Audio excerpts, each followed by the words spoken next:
Alam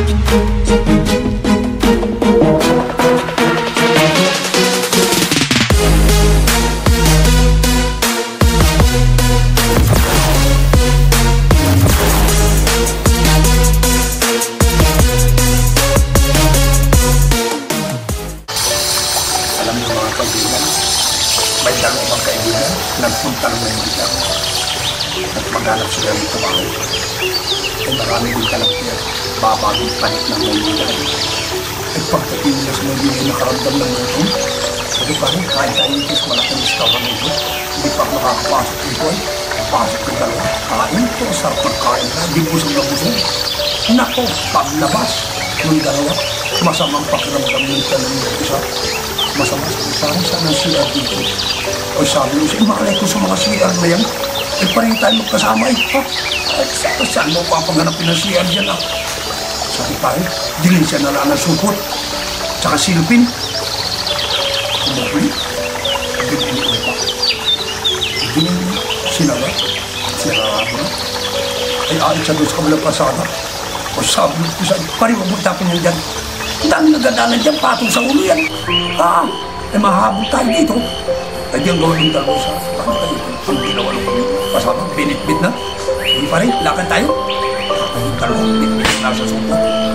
Eh sabi niya, pare, ba't kaya ang dami nagatimbo ng tao? Tayo, panoorin natin kung ano nagkakaguluhan ng mga yun. Naku, pagdating ng dalawa, apa, ay nagkahuli ng timbangan.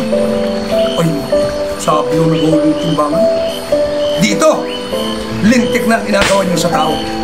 Sobrang pantaraya ng ginagawa niyo. Anong daming reklamo sa akin sa opisina?